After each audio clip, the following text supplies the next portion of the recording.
Hello, everyone. Welcome to Conversations with Sekani, a podcast for people in their 20s who are trying to figure out life and not get lost along the way. Today's guest is David Lee Fish, a performance coach and educator who helps professionals overcome one of the most common yet least understood barriers to success: performance anxiety. Dr. Fish works with people who are highly competent in their field but find their confidence disappear the moment they step in front of an audience, whether in presentations, meetings, job interviews, or online sessions. His approach to anxiety is anything but conventional. Developed independently through years of Zen practice, he later discovered that Jon Kabat-Zinn, the pioneer of mindfulness in modern medicine, has studied under the same Korean Zen master.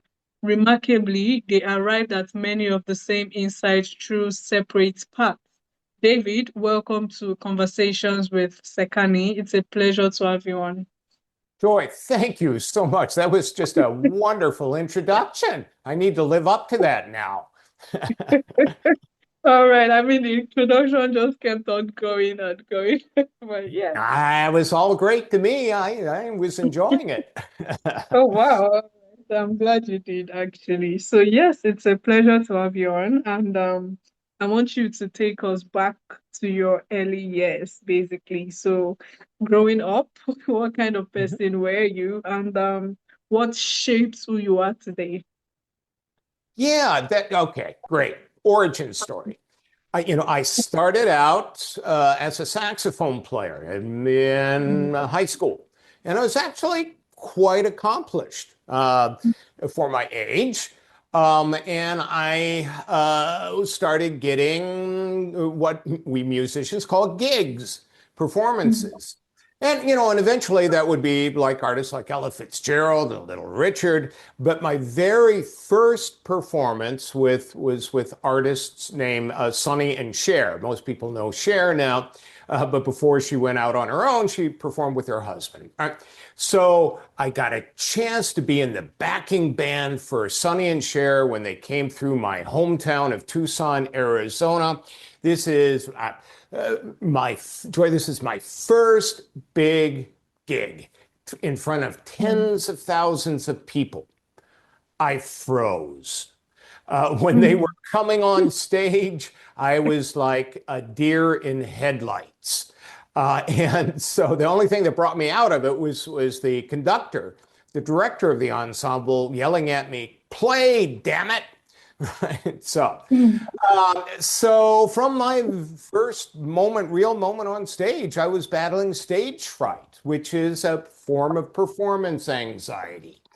And that performance anxiety then continued when I was a young professor and professing what I thought I knew in front of students. And being in faculty meetings and casual sorts of speaking situations. So the stage fright became speech fright. Again, they're both just bases. They're both faces of performance anxiety. Fortunately, as you mentioned in my introduction, I had the opportunity to study with a wonderful Korean Zen master when I was in my early 20s. And Sung San had a catchphrase. He often said, only go straight, keep don't know mind. Only go straight, keep don't know mind. And this wasn't therapy, this wasn't to prevent. This was just all purpose way to live your life. And only go straight means just act wholeheartedly in this moment without hesitation. In other words, do you now. And then the other part of it that don't know mind was just to keep an openness that is before opinions, judgments, and conclusions. If you're speaking in front of others, just speak.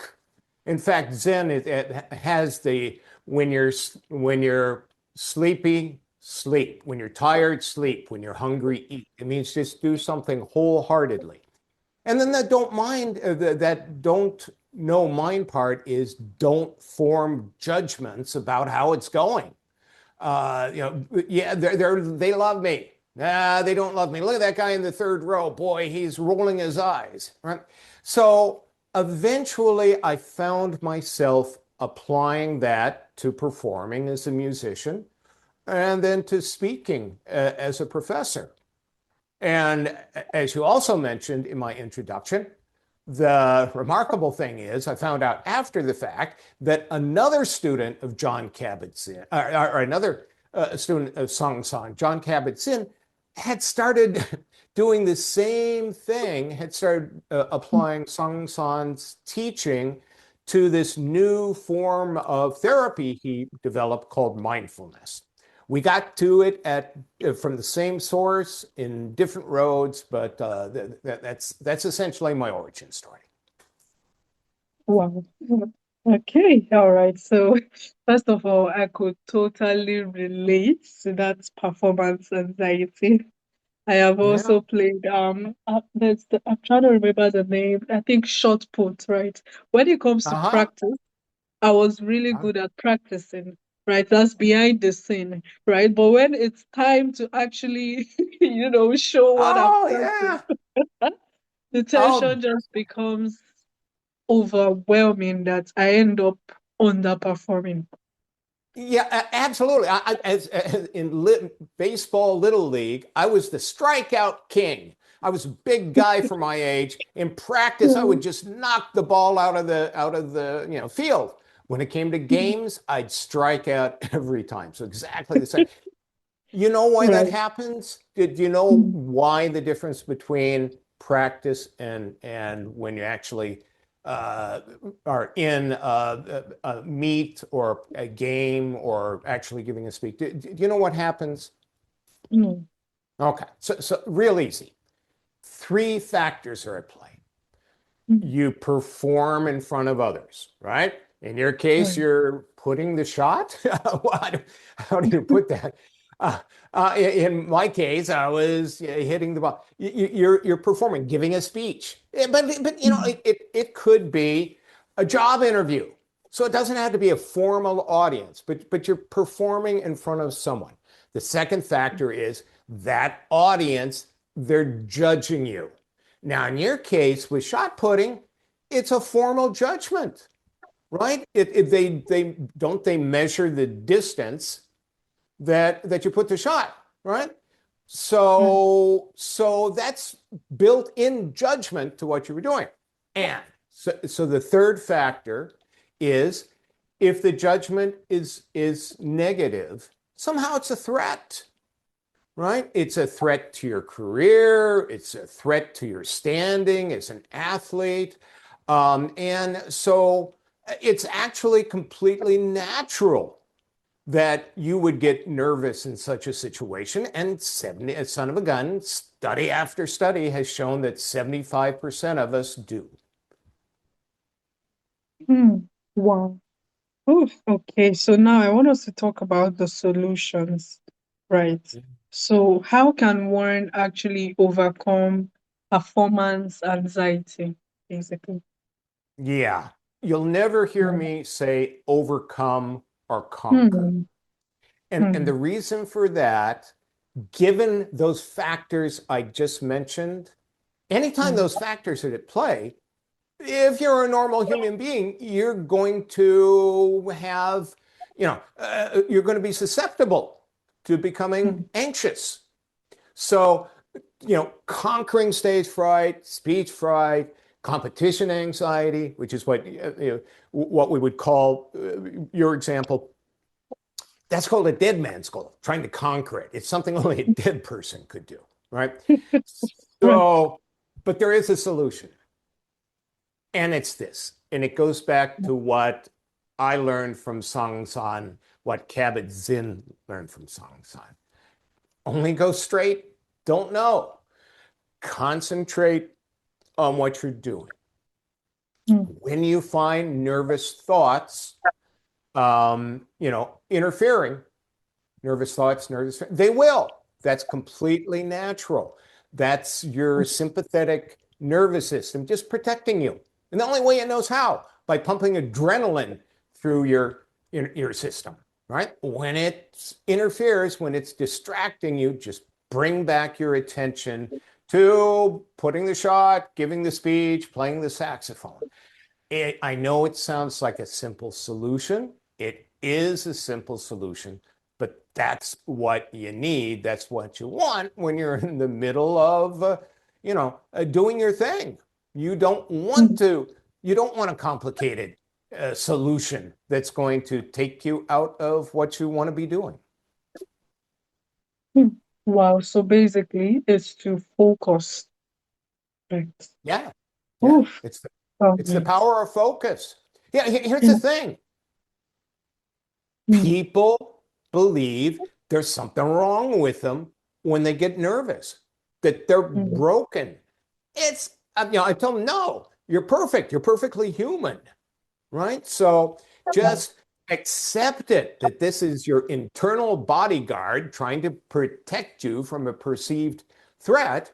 Accept it, but just return your concentration to what you mean to be doing. Mm. Wow.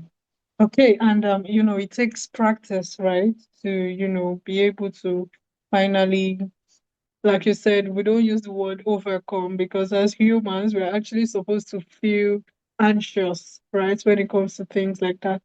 But Exactly. with constant practice, we could be Yeah. able to balance how we feel and be able to still deliver under pressure, right? Yeah, Hmm. yeah, absolutely. What I'm talking about is essentially what's come to be known as mindfulness. And it's been Hmm. shown in study after study that it's the most effective answer for all sorts of things that, that afflict the human condition, from overeating to depression to you name it. And partly because it doesn't get bogged down in why. So why am I Hmm. getting nervous? It doesn't matter. You don't, essentially, it doesn't matter. Just only go straight. I don't know. I don't know. Keep that I don't know mind. I don't know why I'm getting nervous. But what I need to do is concentrate on this. That is a skill, Joy. You're absolutely right. And so mindfulness is something that you practice. But the more you practice it, the better you get at it, and the more readily you can call it up when you need it. Wow. Oh, okay. Wow. So thank you, David. I think this has Yeah. been deeply insightful, especially for someone like me. I think I've learned a lot because when it comes to being anxious, I don't know if I have an award when it comes to that, especially when I see crowd like trying to speak. I just get Yeah. so anxious I forget my lines or Sure. right. Sure.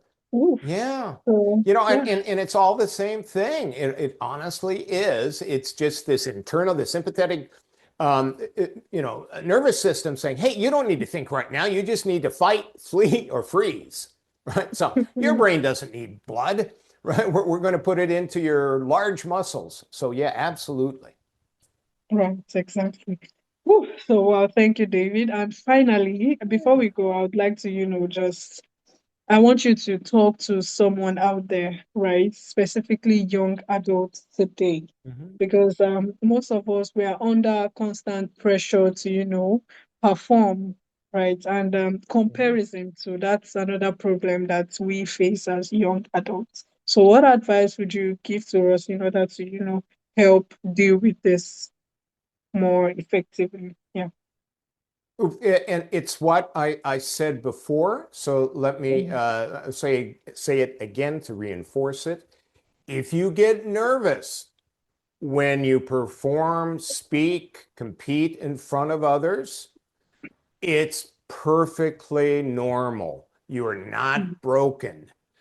And often there's even a legitimate reason for why you're nervous.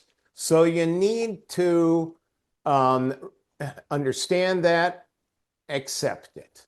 And that's the first big step. Okay. Acceptance. right? Accepting that Absolutely. it's completely okay to be Absolutely. nervous, and you Ab do it regardless. Right, yeah. Oh, right. absolutely. Only go straight. Only go straight. Joy, this has been a joy speaking with you. Yes, it does. So yeah, David, before you go, where can listeners get to, learn more Yeah. about you and also connect with you? Sure. Best way is through my website. It's Rise Up 8. It's all Mm, one word, and 8 is spelled out EIGHT, riseup8.com. They'll find all sorts of links, including a free trial intro lesson of speak with confidence in this case. But there's also for performance confidence and compete with confidence as well. Okay, all right. So yes, thank you, David. I'll put the link in the show notes so it's easily accessible for listeners. And to my listeners, I would say thanks for tuning into Conversations with Sekani. If this episode sparked something in you, just as it did in me, make sure to share to someone who you think might need this, and also subscribe so you don't miss out on new episodes. Once again, thanks, David, and do have a wonderful day ahead of you. Thank you, Joy. It was a pleasure. All right, take care. Yes. Bye now.